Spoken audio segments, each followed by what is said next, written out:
नमस्कार, मी सुभाष हणमंते. आज 23 जुलै 2026.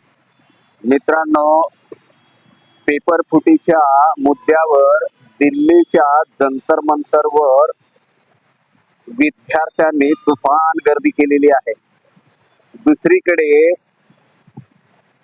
सरकार शिक्षण मंत्री धर्मेंद्र प्रधान यांचा राजीनामा घ्यायला तयार नाही, विद्यार्थ्यांशी संवाद साधायला तयार नाही. अशा परिस्थितीमध्ये बिहार, उत्तर प्रदेश, महाराष्ट्र, देशाच्या वेगळ्या वेगळ्या राज्यामध्ये प्रत्येक राज्याच्या राजधानीमध्ये विद्यार्थी रस्त्यावर आहेत. त्याचबरोबर लोकसभेचे विरोधी पक्षनेते राहुल गांधी यांनी काल आपल्या सहकार्याबरोबर प्रधानमंत्री नरेंद्र मोदी यांच्या घराचा घेराव केला. त्या विरुद्ध सुद्धा भाजपाने महाराष्ट्रभर आंदोलने केली. मुद्दा हा आहे, पेपर फुटीचा मुद्दा अतिशय गंभीर आणि संवेदनशील आहे. विद्यार्थ्यांच्या भविष्याशी निगडीत आहे. तरी हे सरकार कुठलीही त्याची दखल घेऊ इच्छित नाही. दुसरीकडे कॉकरोच पार्टीच्या कार्यकर्त्यांनी पुन्हा जंतर मंतरवर तळ ठोकलेला दिसून येतो. विद्यार्थ्यांमध्ये राग, आक्रोश आपण पाहतच असाल. याचाच एक भाग म्हणून आझाद पार्टीचे संस्थापक अध्यक्ष चंद्रशेखर रावण आझाद हे लोकसभेच्या पटांगणात डॉक्टर बाबासाहेब आंबेडकर यांच्या पुतळ्याखाली 2 दिवसापासून धरणे धरून बसले आहेत. सरकारची क्रूरता पहा. एका खासदारला टॉयलेट सुद्धा वापरू देत नाही. त्याची चहू बाजूने कोंडी केली जात आहे. दखल तर घेतलीच जात नाही. तेवढ्यात एक नवीन बातमी प्रसारित होते. आम आदमी पार्टीचे राज्यसभा खासदार संजय सिंह यांनी चंद्रशेखर आझाद यांची भेट घेतली आणि त्यांना जाहीर पाठिंबा दर्शवला. अशा धर्तीमध्ये, अशा वातावरणात महाराष्ट्रामध्ये प्रत्येक शहरामध्ये गदारोळ चालू आहे. इकडे मुंबईमध्ये 3-4 दिवसापासून मुलं हजारोंच्या संख्येने वेगळ्या वेगळ्या ठिकाणी आंदोलित आहेत. तिकडे नागपूर शहरामध्ये हजारोच्या संख्येने मुलं रस्त्यावर आहेत. त्याचबरोबर पोलिसांचा क्रूर चेहरा सुद्धा समोर येत आहे. या सर्वांच्या पार्श्वभूमीवर आज प्रकाश आंबेडकर वंचित बहुजन आघाडीचे संस्थापक महाराष्ट्र बंदची हाक दिली होती. परंतु मित्रांनो, प्रकाश आंबेडकर यांच्या हाकेला महाराष्ट्राची जनता, विशेष करून मुंबईची जनता साथ दिलेली नाही असंच दिसतंय. आता आपल्या जवळजवळ 11:30 वाजत आले आहेत. आतापर्यंत बंदचा कुठलाही परिणाम मुंबईच्या रस्त्यावर दिसत नाही. विशेष करून बोरिवली, दहिसर, कांदिवली, मालाड, गोरेगाव, जोगेश्वरी, अंधेरी या पट्ट्यामध्ये, म्हणजे मुंबई उपनगराच्या 2 लोकसभामध्ये प्रकाश आंबेडकर यांच्या बंदचा कुठलाही परिणाम दिसत नाही. कुठलाही म्हणण्यापेक्षा तुरळक सुद्धा परिणाम दिसत नाही. असं का होतंय तर याच्यावर सुद्धा चर्चा होताना दिसते माध्यमावर. विद्यार्थ्यांचं मत आहे, आम्ही आंदोलित आहोत, आम्ही रस्त्यावर आहोत.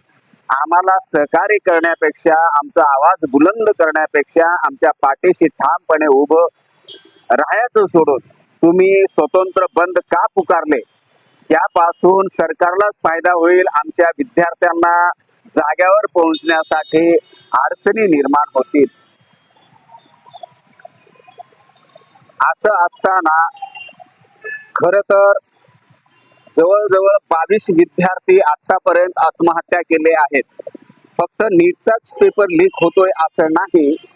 सध्या राजकारणाची पातळी इतक्या निचांकावर गेलेली आहे की मुलींवर 14-12 वर्षाच्या मुलींवर छातीवर पाय देतात, छातीवर हात देऊन दाबतात. पोलिसांचा एवढा क्रूर चेहरा या अगोदर कधीही देशाने पाहिला नाही. या विद्यार्थ्यांचं दमन करण्यासाठी, या विद्यार्थ्याला खदडून लावण्यासाठी मिलिटरीचा वापर केला जातोय आणि जगाचा इतिहास सांगतोय जेव्हा जेव्हा शासन करते अनियंत्रित झाले, असे हिटलर सारखे वागू लागले, तेव्हा तेव्हा या देशाचा तरुण रस्त्यावर उतरला आहे आणि इथेच नाही, जगातल्या मोठ्या मोठ्या शासकांना तो धुळीस मिळवला आहे. त्यांची सत्ता उचलून फेकली आहे, त्या सत्तेचा नायनाट केला आहे. आपल्या शेजारील काही राष्ट्राचे उदाहरण आपण पाहू शकतो. असं असताना नरेंद्र मोदी कुठल्या भरमात जगत आहेत कळत नाही. खरं म्हणजे आमच्यासारख्या RSSचा अभ्यास करणाऱ्या पत्रकारांना याचं नवल काहीच वाटत नाही.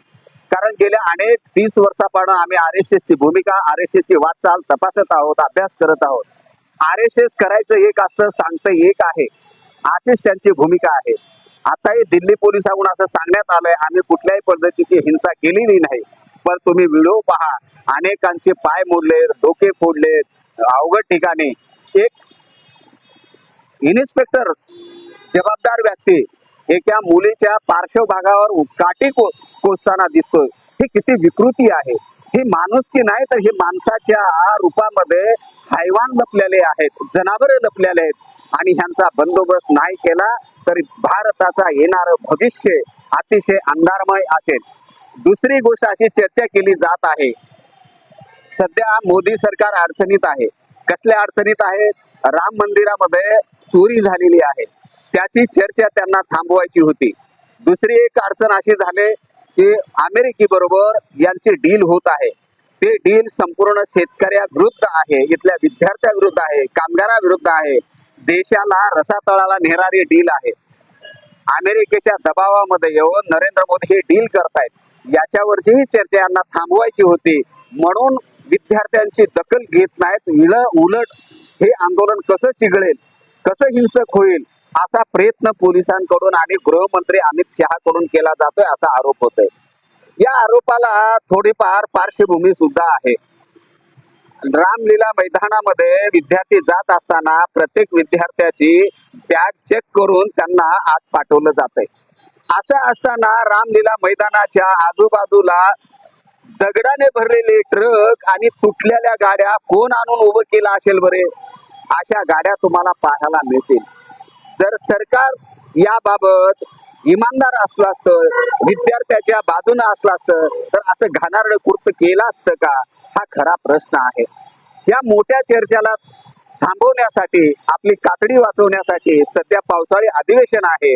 अधिवेशनामध्ये असा गोंधळ करून आपल्याला पाहिजे ते बिल सबमिट करून ते पास करून घेण्यासाठी विद्यार्थ्याचं आंदोलन हे चिघळत ठेवण्याचा मनसुबा मोदींचा व शहाचा आहे, अशी चर्चा आहे.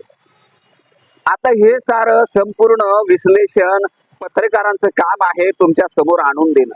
याच्यावर तुम्हीच गांभीर्याने विचार करा आणि तर्कशुद्ध पद्धतीने विचार केल्यास प्रत्येककडे तुम्हाला जुळलेले दिसून येईल. म्हणून मित्रांनो, विद्यार्थी आपलं भविष्य आहे, आपल्या देशाचं भविष्य आहे. जर शिक्षण पद्धती जर नाहीशी झाली तर येणाऱ्या काळामध्ये भारत पुन्हा कुणाचा तरी गुलाम होण्याची परिस्थिती उद्भवल्याशिवाय राहणार नाही. या गोष्टीकडे सर्वसामान्य नागरिकांनी सुद्धा गांभीर्याने पाहण्याची गरज आहे. आपण हा व्हिडिओ जास्तीत जास्त लोकांपर्यंत शेअर करा. मुंबईमध्ये सततधार पाऊस आहे, फार मोठे आंदोलन मुंबईत चालू आहे, ते तुमच्यापर्यंत आणू शकणार झालो काही अडचणीमुळे. परंतु हा व्हिडिओ जास्तीत जास्त लोकांपर्यंत शेअर करा, लाईक करा. आणि विशेष विनंती आहे, माझ्या चॅनलला आणखीन पाहिजे तसे सबस्क्राईब वाढलेले नाहीत. आपण व्हिडिओ पाहताय, लाईक करताय, परंतु सबस्क्राईब करत नाही आहेत. ही गोष्ट आपण लक्षात घ्या. जास्तीत जास्त आपण सबस्क्राईब करा, इतर लोकांनाही सबस्क्राईब करायला सांगा. आणि ह्या मुंबईची आजची परिस्थिती जे आहे तुम्हाला जसं आहे तसं मी दाखवण्याचा प्रयत्न केला. इथंच थांबावं लागेल. धन्यवाद.